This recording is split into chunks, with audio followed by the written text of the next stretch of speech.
News के प्रायोजक हैं doctor Asadullah Khan English medium school और जूनियर कॉलेज सोलापूर। सिन्नर जिल्ह्यात बिबट्यांची वाढती संख्या आणि नागरिकांवर हल्ले वाढत असून शुक्रवारी दिनांक 20 गोंदे येथे आईच्या हातातून 3 वर्षीय मुलीला बिबट्यानं पळवून ठार केल्याची हृदयद्रावक घटना घडली आहे। शेतमजुरांनी लाठ्या काठ्या घेऊन बिबट्याला हुसकावून लावले। घटनेनं ग्रामस्थात दहशत निर्माण झाली असून बिबट्याचा बंदोबस्त करण्याची मागणी होते। या दरम्यान जान्हवी सुरेश मेंगाळ वय वर्ष 3 असे ठार झालेल्या चिमुरडीचं नाव आहे। बेनमळा भागात शरद तांबे यांची शेती असून येथील सुरेश मेंगाळ 8 वर्षापासून यांची वाट्यानं शेती करतात। शुक्रवारी दिवसभराची शेतीची कामे आटपून 6च्या सुमारास शेतमजुरांसह मेंगाळ त्यांच्या पत्नी घराकडे परतत असताना आईच्या हातातून जान्हवीला पळवून शेतात नेले। अचानक झालेल्या या हल्ल्यानं घबराट उडाली।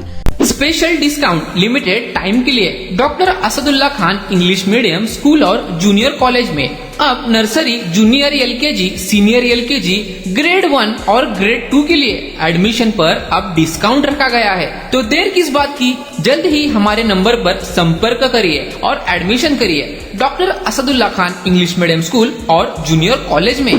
जान्हवीला पळवल्यावर सोबत असलेल्या शेतमजुरासह सुरेश मेंगाळ यांनी लाठ्या काठ्या घेऊन मक्याच्या शेतात जान्हवीचा शोध केला। बिबट्या दिसताच त्यास आरडाओरड करून हुसकावून लावले। जान्हवीच्या गळ्याजवळ गंभीर जखमा झाल्या। उपचारासाठी लगेच सिन्नर येथील खासगी रुग्णालयात नेण्यात आले। या उपचार दरम्यानच तिचा मृत्यू झाला। यानंतर सिन्नर ग्रामीण रुग्णालयात तिला नेण्यात आलं।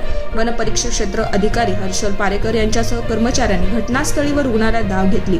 गेल्या काही दिवसांपासून गोंदे शिवारात बिबट्याचं दर्शन होतच होतं, त्यामुळे बिबट्याचा बंदोबस्त करण्याची मागणी ग्रामस्थांकडून होत होती। गोंदे येथील बेनमाळा भागात 5 सप्टेंबर 2024 ला प्रफुल्ल रवींद्र तांबे वय वर्ष 11 या मुलास रात्री 8च्या सुमारास वडिलांच्या हातातून बिबट्यानं पळवून नेलं होतं। त्यात त्याचा मृत्यू झाला होता। अशाच घटनेची याच भागात पुनरावृत्ती झाल्यानं वस्त्यांवरील शेतकरी दहशतीखाली आले आहेत।